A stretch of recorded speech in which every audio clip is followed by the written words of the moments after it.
Hello बंधु बान्धवीসকল आशा करूँ सकलो कुशले আছে আপোনালোক সকলোকে মোৰ অন্য এটি ব্লগলৈ স্বাগতম জনালো। আজি মই আপোনালোকলৈ এটি সুন্দৰ ভিডিঅ' লৈ আহিছোঁ। সকলোৱে সম্পূৰ্ণ ভিডিঅ'টো চাব, অকণমান স্কিপ নকৰিব। ভিডিঅ'টো আছিল যোৱা 1 জুলাই তাৰিখৰ স্থান আছিল শ্ৰীমন্ত শংকৰদেৱ সভাকক্ষ কানৈ মহাবিদ্যালয় ডিব্ৰুগড়। সেইদিনা কবি বুৰঞ্জীবিদ দুতিৰাম স্বৰ্ণকাৰ হাজৰিকীয়া স্মৃতি ৰক্ষা সমিতিৰ উদ্যোগত হনুমান বক্স সুৰজমল কানৈ মহাবিদ্যালয়ৰ স্বায়ত্ত শাখীৰ সহযোগত কবিগৰাকীৰ 125 সংখ্যক মৃত্যুবাৰ্ষিকী উপলক্ষে সহস্ৰধাৰে স্মৰণ অনুষ্ঠান পালন কৰা হয়। আৰু মই আজি তাৰে ভিডিঅ' আপোনালোকলৈ লৈ আহিছোঁ। আশা কৰোঁ ভিডিঅ'টো চাই আপোনালোকে নিশ্চয় উপকৃত হ'ব, নিশ্চয় ভাল পাব। গতিকে অকণমান স্কিপ নকৰিব, সম্পূৰ্ণ ভিডিঅ'টো চাব। লগতে আপোনালোক যিসকলে মোৰ ভিডিঅ' নতুনকৈ চাই মোৰে অকণমানি চেনেলটো ছাবস্ক্ৰাইব কৰি দিবলৈ পাহৰি নাযাব। লগতে লাইক কমেণ্ট শ্বেয়াৰো কৰি দিব। আহক এতিয়া ভিডিঅ'টোৰ মাজলৈ যাওঁ। পবিত্ৰ অনুষ্ঠানত ইয়াত উপস্থিত থকা আমি সমূহ ৰাইজক আন্তৰিক শ্ৰদ্ধা ভক্তি সেৱাৰে আমি আদৰণি জনাইছোঁ। আপোনালোকে সকলোৱে জানে যে অসমৰ এগৰাকী বিখ্যাত বুৰঞ্জীবিদ কবি দুতিৰাম হাজৰিকাদেৱৰ 125তম আজি যি মৃত্যুতিথি, সেই মৃত্যুতিথি বিদগ্ধ পণ্ডিতগৰাকীৰ স্মৃতি ৰক্ষা সমিতি আৰু ডিব্ৰুগড়, কেৱল ডিব্ৰুগড়ে নহয়, উজনি অসমৰ শিক্ষা জগতৰ এখন বাকপটীয়া উচ্চ শিক্ষানুষ্ঠান কানৈ মহাবিদ্যালয়ৰ সহযোগত আজি শংকৰদেৱ সভাগৃহত আমি অনুষ্ঠিত কৰিবলৈ আগবাঢ়িছোঁ। মই প্ৰথমতে এই অনুষ্ঠানৰ লগত জড়িত সকলোকে মই আন্তৰিক শ্ৰদ্ধা আৰু সেৱা আগবঢ়াইছোঁ। আমি সভাৰ সময়মতে 1:30 বজাৰ লগে লগে 1:30 আমি সভাখন আৰম্ভ কৰিব লাগিছিল, যদিও আমি 15-20 মিনিট সময় আমি পলমকৈ আৰম্ভ কৰিবলৈ আগবাঢ়িছোঁ। আজি এই সভাখনিৰ আৰম্ভণিতে এটি গুৰুজনাৰ বৰগীতেৰে শুভাৰম্ভ কৰা হ'ব। এই বৰগীতটি পৰিৱেশন কৰিব এগৰাকী প্ৰতিষ্ঠিত শিল্পী, ডিব্ৰুগড়ৰ বাসিন্দা জুলি দত্ত, আৰু বাদ্যযন্ত্ৰত সহযোগিতা আগবঢ়াব আমাৰ শিল্পী পৰিমল বৰা আৰু কল্পনা কলিতা ডাঙৰীয়ালে। গতিকে মই এই বৰগীতেৰে আজি সভাখনি শুভাৰম্ভ কৰিবৰ বাবে আমাৰ শিল্পীসকলক অনুৰোধ জনালোঁ। ধন্যবাদ।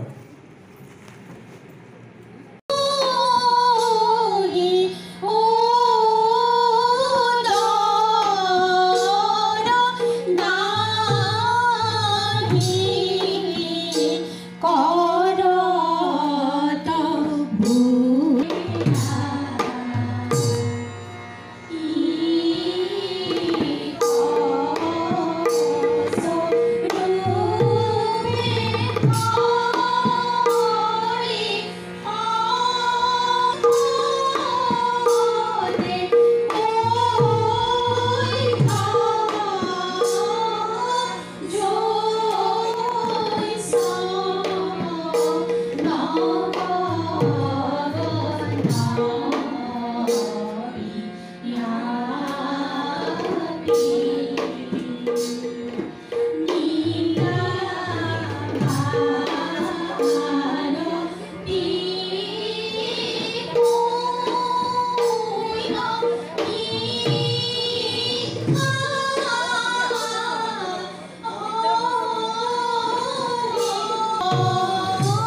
জ্ঞাপন কৰিছোঁ।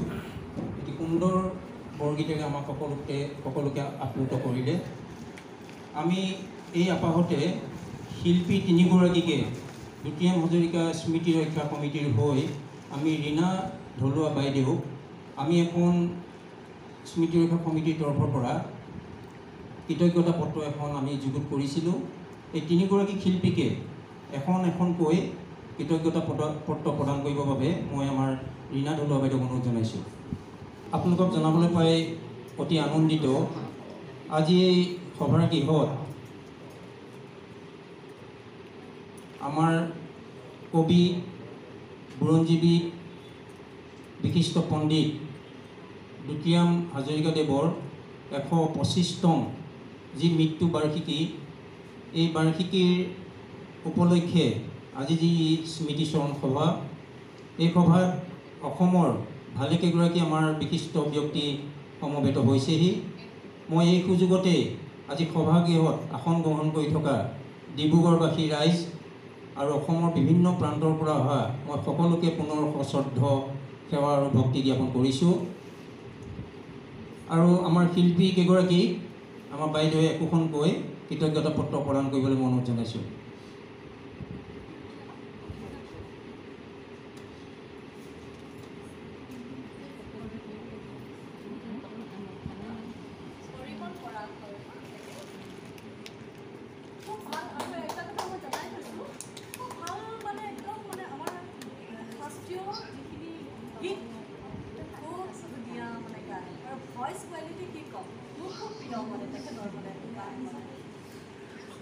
নিশ্চয় এইসকলেই আমাৰ জাতিটোক সমৃদ্ধ কৰিছে। এইসকল সাংস্কৃতিক প্ৰেমী বা সাংস্কৃতিক সাধকৰ অবিহনে আমি অসমীয়া জাতি হিচাপে কেতিয়াও আমি পৰিচয় দিব নোৱাৰিলোহেঁতেন। আমি এই সুযোগতে পুনৰ শিল্পী তিনিগৰাকীলৈ আমি আন্তৰিক ধন্যবাদ জনাইছোঁ আৰু আগলৈও এখেতসকলৰ আমি সহায় সহযোগিতা নিশ্চয় কামনা কৰিম। কবি, বুৰঞ্জীবিদ, বিশিষ্ট পণ্ডিত দুতিৰাম হাজৰিকাৰ 125তম যি স্মৃতিচাৰণ সভা আমি কানৈ মহাবিদ্যালয়ৰ প্ৰেক্ষাগৃহত এই সভাগৃহত আমি অনুষ্ঠিত কৰিছোঁ। এই সভাখন পৰিচালনা কৰিবৰ বাবে আজি সভাপতিৰ আসন অলংকৃত কৰিবলৈ দুতিৰাম হাজৰিকাৰ স্মৃতি ৰক্ষা সমিতিৰ সন্মানীয় কাৰ্যকৰী সভাপতি সাহিত্যিক পেঞ্চনাৰ আমি কীৰ্তি প্ৰসাদ চলিহাদেৱক আমি মঞ্চত নিৰ্দিষ্ট কৰি থোৱা আসন গ্ৰহণ কৰিবলৈ অনুৰোধ জনাইছোঁ। তেখেতক ৰীণা ঢলুৱা বাইদেউ তেখেতক আগবঢ়াই নিব।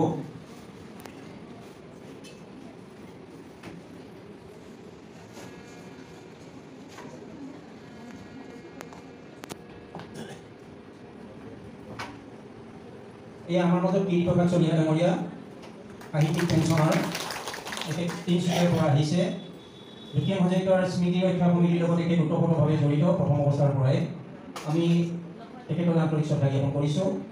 আমি ইয়াৰ পাছতেই আপোনালোকে জানি অতি আনন্দিত হ'ব, অসমৰ এগৰাকী বিশিষ্ট লেখক, সমালোচক, গৱেষক তথা একালৰ ডিব্ৰুগড় সাহিত্য সভাৰ সন্মানীয় সভাপতি দুৰ্লভ চেতিয়া ডাঙৰীয়া, তেখেতো আমাৰ মাজত উপস্থিত হৈছেহি। আজি নিৰ্দিষ্ট বক্তাৰ ভাষণ তেখেতে প্ৰদান কৰিব এই বুৰঞ্জীবিদগৰাকীৰ বিষয়ে। গতিকে মই দুৰ্লভ চেতিয়া ডাঙৰীয়াকো মই মঞ্চত আসন গ্ৰহণ কৰিবৰ বাবে অনুৰোধ জনাইছোঁ।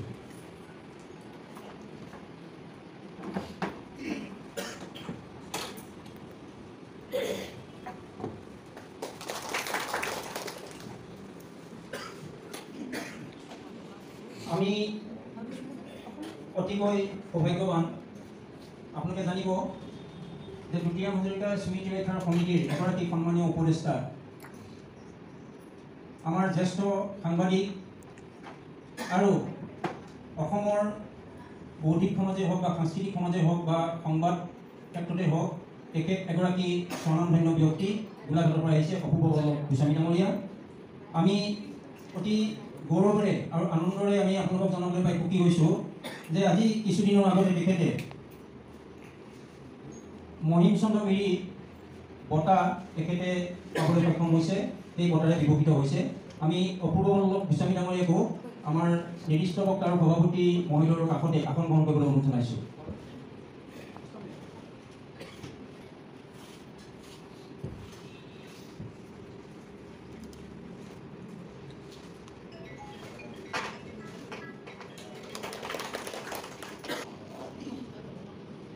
আৰু এগৰাকী বিশিষ্ট ব্যক্তিক আমি মঞ্চলৈ আমন্ত্ৰণ জনাইছোঁ। সেইগৰাকী হৈছে অসম সাহিত্য সভাৰ একালৰ ভাৰপ্ৰাপ্ত প্ৰধান সম্পাদক তথা আমাৰ যোৰহাট বুলি এখন যোৰহাটৰ পৰা মাহেকীয়া আলোচনী প্ৰকাশ হৈ আছে। আজি প্ৰায় 7-8 বছৰ হ'ল। আচলতে অসমীয়াৰ যিবোৰ ক্ষুদ্ৰ ক্ষুদ্ৰ আলোচনী আছে, এই আলোচনীসমূহ ইতিমধ্যে প্ৰায় সংখ্যক আলোচনীয়ে আজি লুপ্ত প্ৰায় অৱস্থা বা মৃত্যুমুখত পৰিছে। গতিকে আমাৰ সৌভাগ্য, তেখেতে খুব সুন্দৰভাৱে এই আলোচনীখন তেখেতে প্ৰকাশ কৰি আহিছে। আৰু আপোনালোকে জানি আচৰিত হ'ব যে তেখেতৰ নিজৰ পকেটৰ ধন খৰচ কৰি এই আলোচনীখন প্ৰতি মাহে মাহে প্ৰকাশ কৰি আহিছে।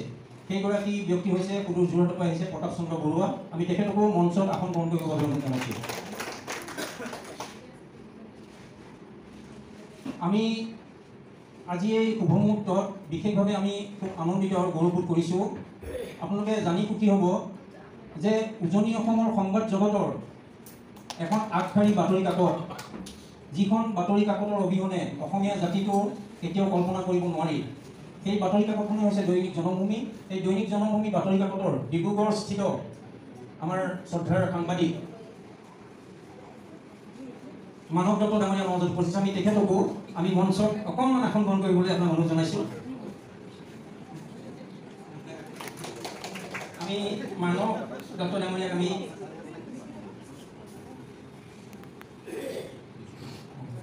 আমি তেখেতক আন্তৰিক ধন্যবাদ জনাইছোঁ। আজি এই তাৰিখত 1 জুলাই তাৰিখে এই মহাবিদ্যালয়ৰ যি শংকৰদেৱ সভাগৃহ, এই সভাগৃহত আয়োজন কৰিবলৈ আমাক যিগৰাকী ব্যক্তিয়ে অনুমতি প্ৰদান কৰিছে বা এই বিদ্যালয়ৰ আমি মহাবিদ্যালয়ৰ সহযোগত আমি অনুষ্ঠিত কৰিবলৈ আগবাঢ়িছোঁ, সেইগৰাকী বিশিষ্ট শিক্ষাবিদ আমাৰ সকলোৰে চিৰনমস্য। আমি সকলোৰে জানো তেখেতক শশীকান্ত শইকীয়া ডাঙৰীয়া ইতিমধ্যে আমাৰ মাজত আহি উপস্থিত হৈছে। আমি তেখেতকো মঞ্চত, এই মহাবিদ্যালয়ৰ অধ্যক্ষ, তেখেতক আমি মঞ্চত আসন গ্ৰহণ কৰিবৰ বাবে অনুৰোধ জনাইছোঁ। এতিয়া আমি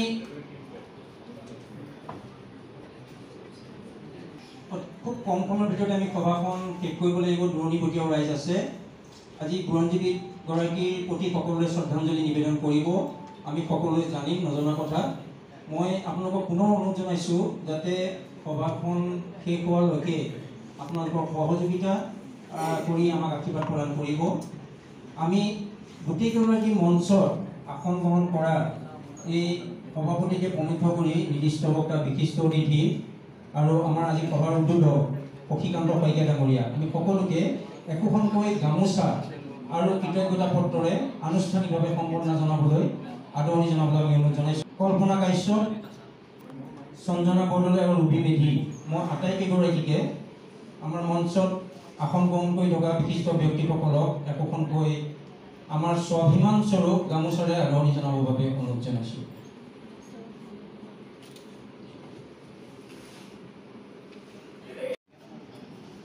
প্ৰভাত চলিহা ডাঙৰীয়া এখন ইফুলাম গামোচাৰে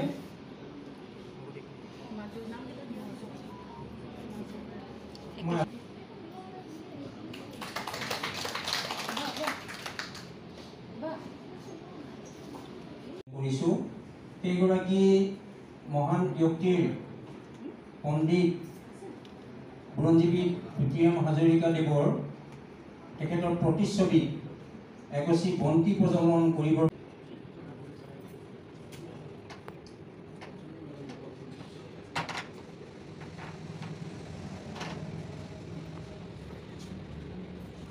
আপোনালোকে উৰি দিলে অকণমান পৰিৱেশটো খুব সুন্দৰ হ'ব। মই ভাবিছোঁ আমাৰ যিসকল আই ইয়াত উপস্থিত আছে,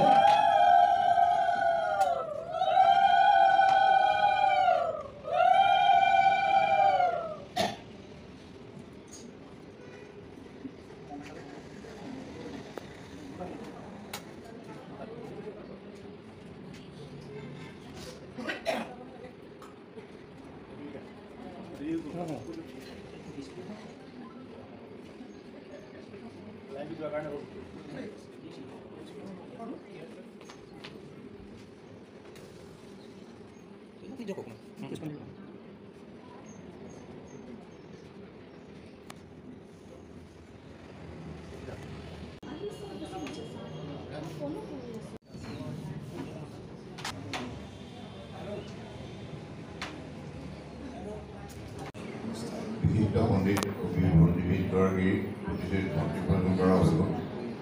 এতিয়া আছে আমাৰ সভাৰ উদ্দেশ্য ব্যাখ্যা। সভাৰ উদ্দেশ্য ব্যাখ্যা কৰিব শ্ৰীযুক্তা ৰীণা বৰুৱাৰ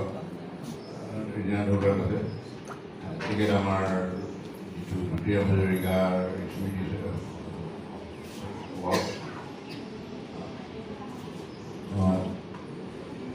তাৰ সম্পাদিকা, তেখেতক মই সভাৰ উদ্দেশ্য ব্যাখ্যা কৰিবৰ কাৰণে অনুৰোধ জনাওঁ।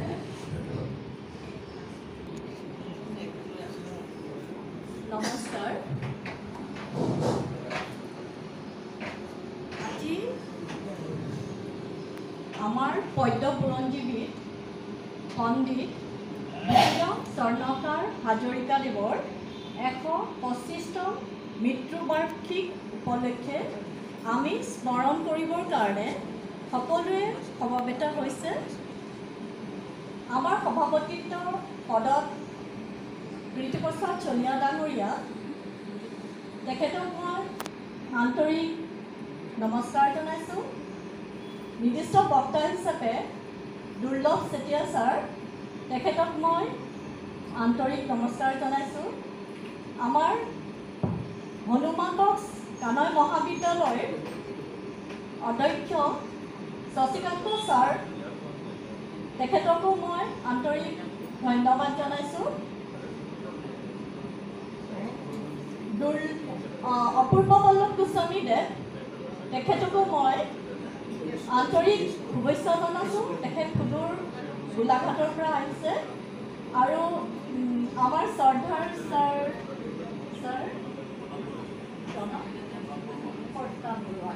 আচ্ছা, সুদূৰ যোৰহাটৰ পৰা আমাৰ প্ৰতাপ বৰুৱা ছাৰ আহিছে। তেখেতকো মই আন্তৰিক ধন্যবাদ জনাইছোঁ। আমাৰ একচুৱেলি আজি সভাৰ উদ্দেশ্য হৈছে যে জ্যোতিৰাম হাজৰিকাদেৱ তেখেতৰ অকণমান মই মোৰ নিজৰ মানসিকতা অলপ প্ৰকাশ কৰিব আপোনালোকক বিচাৰিছোঁ। তেখেত এনেকুৱা এজন ব্যক্তি, যিজন ব্যক্তিয়ে আজি আমাৰ মানৱ সমাজত, অসমীয়া জাতিৰ মাজত এনেকুৱা ধৰণৰ মানে বুৰঞ্জী বিষয়টোৰ ওপৰত তেখেতৰ জীৱনত সেই যুগত, আজি ২০০ বছৰ আগৰ কথা কৈছোঁ, তেখেততো ১৮০৬ চনত তেখেতৰ জন্ম হৈছিলে। গতিকে এটা কেলকুলেশ্যন কৰি দেখা গৈছে যে তেওঁ ২৫ বছৰ বয়সত পদ্য বুৰঞ্জীৰ কলিভাৰমখন তেখেতে লিখিবলৈ আৰম্ভ কৰিছিলে। এইটো মোৰ অনুমানিকহে, মানে মই যেতিয়া তেওঁৰ বিষয়ে কিছু পঢ়িবলৈ গৈছিলোঁ, তেতিয়া মই সেইটো কেলকুলেশ্যনত মই অলপ গম পাইছিলোঁ। গতিকে মই এটা চিধাকৈ মই এখন কথা ক'ব গৈছোঁ যে ইমান এটা পুৰণা, ইমান ২০০ বছৰ আগৰ এজন পণ্ডিত, যিজনে আজি বুৰঞ্জী বিষয়টোৰ ওপৰত এনেকুৱাকৈ অধ্যয়ন কৰি জ্ঞান আহৰণ কৰি তেওঁ এটা নতুন সৃষ্টি কৰি থৈ গৈছে, যিটো সৃষ্টি আমি আজি যদি ক'বলৈ যাওঁ এটা বিজ্ঞানসন্মতৰ নিচিনা কথা। কাৰণ বিজ্ঞান বুলিলে আমি অনুভৱ কৰোঁ, আমি বুজি পাওঁ এটা নতুন সৃষ্টি।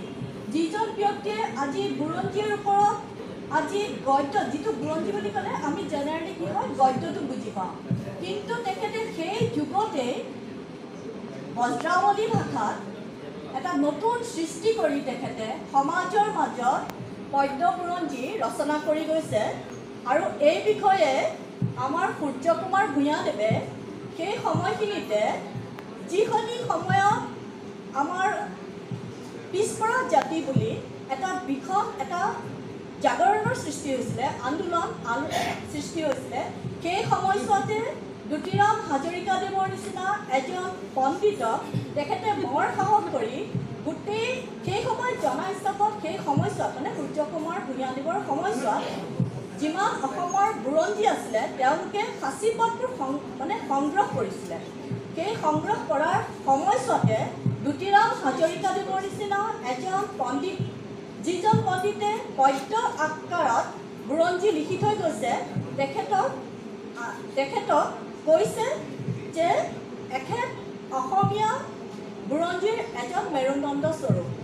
কিহৰ কাৰণে কৈছিলে যে জ্যোতিৰাম হাজৰিকাদেৱে আহোম ৰাজত্বৰ জীৱনৰ স্বৰ্গদেউহঁতৰ জীৱনৰ গোটেইখিনি মানে তেওঁলোকৰ ঘৰুৱা পৰিৱেশেই হওক বা তেওঁলোকৰ সামাজিক পৰিৱেশেই হওক গোটেইখিনি কথা তন্নকৈ তেওঁলোকে জ্যোতিৰাম হাজৰিকাদেৱে কিছু সংখ্যক তেওঁ নিজ চকুৰে তেওঁলোকে দেখি গোটেই গদ্যপুথিখন 200 বছৰৰ গদ্যপুথি 200 বছৰ কভাৰ কৰি মানে আপোনাৰ জয়মতী কুঁৱৰীৰ পৰা মণিৰাম দেৱানলৈকে গোটেই 200 বছৰ কভাৰ কৰি তেওঁ গদ্যৰ আকাৰত বুৰঞ্জীখন লিখি থৈ যোৱা দেখি সূৰ্য কুমাৰ ভূঞাদেৱে তেখেতক মানে আপোনাৰ এটা অসমীয়া সমাজত বুৰঞ্জী বিভাগত এটা স্বীকৃতি দি থৈ গৈছে। এইখিনিকে মই আপোনালোকক কয় মই কথাখিনি মই ইমানতে সামৰি মাৰিছোঁ আৰু বাকী আপোনালোকক সকলোকে মই ধন্যবাদ জনাইছোঁ। উপস্থিত থকা সকলোৰে প্ৰতি মোৰ শ্ৰদ্ধা ভক্তি ধন্যবাদ। তেতিয়াহ'লে আমাৰ এই যি যাত্ৰা এই যাত্ৰাটো অসম্পূৰ্ণ হৈ ৰ'ব। মই প্ৰথমতে চিনাকি কৰি দিছোঁ আমাৰ জ্যোতিৰাম হাজৰিকা স্মৃতি ৰক্ষা সমিতিৰ এগৰাকী যুটীয়া সম্পাদক কামাখ্যা মোহন দাস। আমি তেখেতক আপোনালোকৰ মাজত চিনাকি কৰি দিছোঁ। আমি চিনাকি কৰি দিছোঁ এগৰাকী যুৱ লেখক আৰু জ্যোতিৰাম হাজৰিকাৰ এগৰাকী গুণমুগ্ধ আৰু জ্যোতিৰাম হাজৰিকাৰ ওপৰত যথেষ্টখিনি তেখেতে কৰিছে। ভাতৃপ্ৰতিম আৰু কৰাৰ ইচ্ছা আছে, ইতিমধ্যে কৰিও আছে। অৰিন্দম শইকীয়া তিনিচুকীয়াৰ পৰা আহিছে। আমি অৰিন্দম শইকীয়াক আমি আন্তৰিক ধন্যবাদ। আমাৰ লগত আহিছে চন্দ্ৰকমল বৰা, এগৰাকী অৱসৰপ্ৰাপ্ত প্ৰধান শিক্ষক। তেখেতে কবি আৰু লেখক। আমি এই সুযোগতে এই কেইগৰাকী ব্যক্তিক আপোনালোকৰ মাজত চিনাকি কৰি দিলোঁ। আমাৰ পৰৱৰ্তী কাৰ্যসূচী আছে সভা উদ্বোধন কৰিব ডক্টৰ শশীকান্ত শইকীয়া, অধ্যক্ষ সন্মানবক সুৰেন্দ্ৰ কানৈ মহাবিদ্যালয়ৰ সাহিত্য মহাবিদ্যালয়ৰ অধ্যক্ষ ডক্টৰ শশীকান্ত শইকীয়া। মই তেখেতক সভা উদ্বোধন কৰিবৰ কাৰণে অনুৰোধ কৰিম।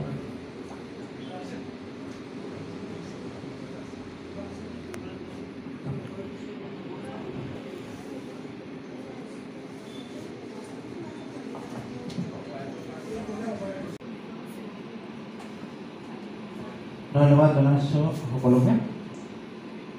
কবি বুৰঞ্জীবি জ্যোতিৰাম হাজৰিকাৰ স্মৃতি ৰক্ষা সমিতিৰ উদ্যোগত আজি অনুষ্ঠিত হোৱা 125 সংখ্যক মৃত্যুতিথি এই সশস্ত্ৰ জীৱন অনুষ্ঠানত সভাপতি কৰা সভাপতি চলিয়া ছাৰ, আমাৰ চেতিয়া ছাৰ আৰু গোলাঘাটৰ পৰা আহিছে এগৰাকী প্ৰখ্যাত সাংবাদিক লেখক অপূৰ্ব গোস্বামী, মঞ্চত উপবিষ্ট নিমন্ত্ৰিত অতিথিসকল আৰু সমিতিৰ সন্মানীয় বিষয়ববীয়াসকল আৰু উপস্থিত ৰাইজ। আজি 125 সংখ্যক মৃত্যুতিথি উপলক্ষে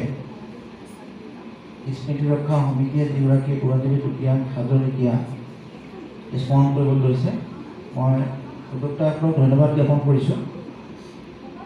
আৰু পৰোক্ষ বা প্ৰত্যক্ষভাৱে মই কিবা প্ৰকাৰে আজি কেইবাবছৰৰ পৰা মই এই অনুষ্ঠানটোৰ সৈতে জড়িত হৈ আছোঁ।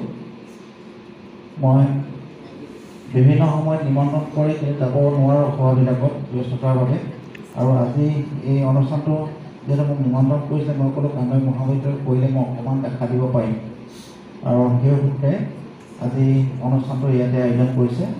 গতিকে মই ৰীণা বাইদেউকে ধৰি যিসকল উদ্যোক্তা পুনৰবাৰ ধন্যবাদ জ্ঞাপন কৰিছোঁ।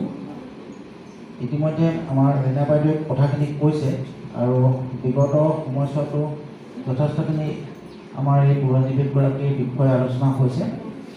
আৰু আমি এটা কথা অনুভৱ কৰোঁ, তেখেতক যদি অকল বুৰঞ্জীবিদ বা ইতিহাসবিদ বুলি যদি কওঁ, তেতিয়াহ'লে নিশ্চিতভাৱে এইটো ভুল কৰা হ'ব।